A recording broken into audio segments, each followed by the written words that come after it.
defect combined between intraoral and extraoral defect. So for the intraoral prosthesis, we classified it according to the site. For maxillary prosthesis and mandibular prosthesis, we have different type of prosthesis for maxilla. We have obturator, we have feeding tube, we have palatal treatment prosthesis, palatal lift prosthesis. For mandibular one, we have mandibular resection prosthesis. We have mandibular guide flange and stent prosthesis that can help the radiation oncologist delivering the radiation. And we have also the tank prosthesis and combination of both maxillary and mandibular prosthesis. So the question is, do we rehabilitate the patient surgically or prosthetically? Definitely there is a controversial there.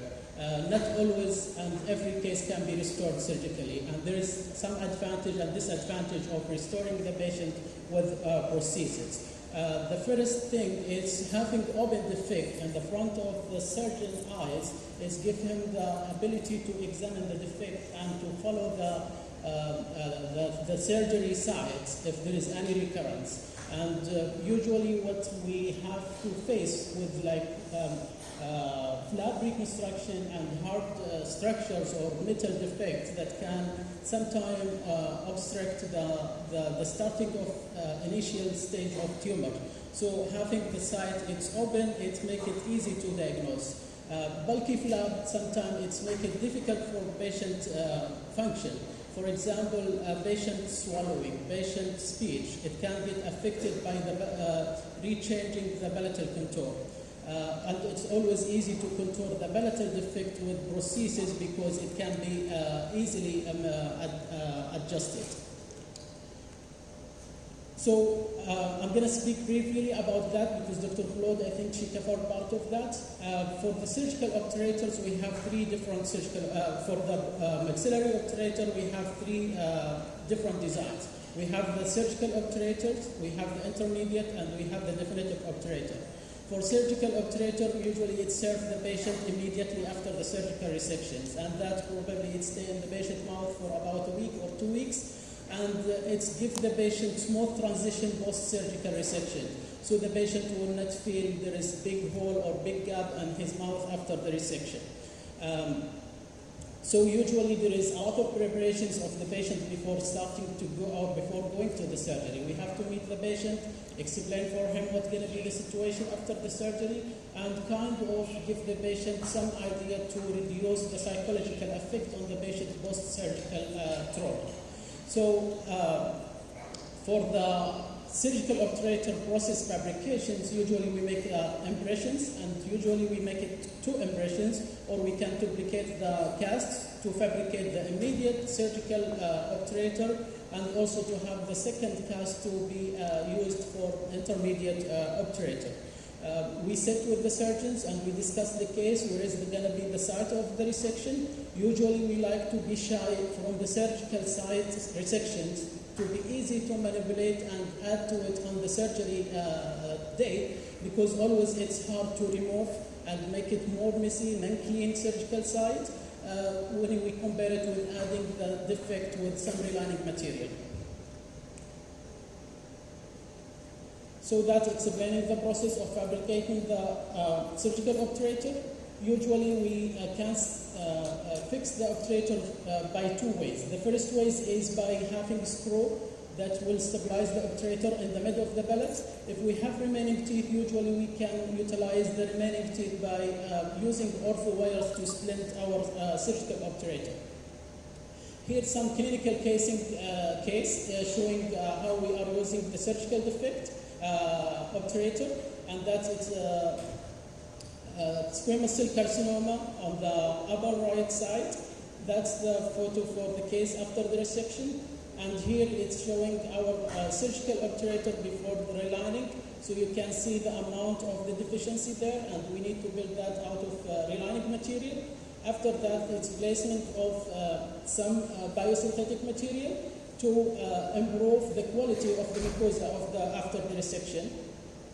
Then it's starting with adaptation of the matrix with zero form gauze and doing the relining process, then stabilizing our surgical obturator with some ortho wires. So that prosthesis, it will serve the patient for 1 week or 2 weeks. After that, the surgical obturator, it will be removed. The surgical site, it will be rinsed and clean. And that's the time that we can fabricate the interim obturators. And the difference between the interim obturator and surgical obturator is we can add some teeth to the interim obturator, so aesthetically the patient can be more pleased, especially if it's affecting the anterior area. However, we don't like to have that much of pressures on the surgical side. So we try to relieve the occlusion and the bite on that interim obturator. Then always we do relining for the interim obturator, and we follow the patient on a weekly basis.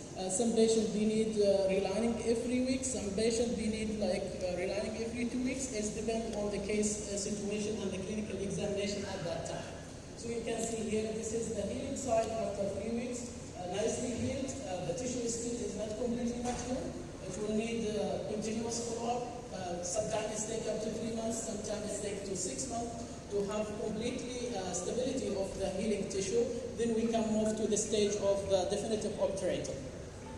And the definitive obturator, usually we like to have more support from the teeth and without affecting the teeth, so we like kind of over-engineering the support on the teeth by adding more than a conventional clasp on the obturators. Another case is showing the definitive obturators. You can see the huge big defect. And this situation, patient didn't like to have immediate surgical reconstruction because he rejected or refused to have radiation therapy. And that it was really good case for the surgeon to keep following this patient with immediate and direct visualization of the defect in case if there is any recurrent. Moving on with other kind of prostheses, palatal lift prostheses that in cases of the soft palate, it get effectively functional or by neuromuscular. And the prosthesis, it helps to lift the soft palate to the normal position to help the patient swallowing and the patient speech. So in that situation, we try the prosthesis and we kind of incrementally increasing the material pressures on the soft palate, trying to achieve complete seal between the pharynx wall and the soft palate during the function. If the patient tolerates that prosthesis as an interim prosthesis, we can move on and fabricate definitive one with removable partial tension. Another prosthesis that we can do for our cancer patients is palatal augmentations prosthesis. In these situations, if the tongue of the patient gets affected by the flap or by the cancers after the resections, the patient have difficulty of speech, difficulty of communications, because the tongue cannot reach the hard palate. And usually for the speech, patient it's articulate on the front area of the hard palate. And in this situation, we have to kind of drop the palate and remodify the surface of the palate to be in contact with the tongue during the function. That kind of prosthesis, it's kind of explain multi-purpose prosthesis. It's obturator prosthesis with palatal augmentation that help the patient during the speech. It also have extension that help of the palatopharyngeal closure during the swallowing and during the function.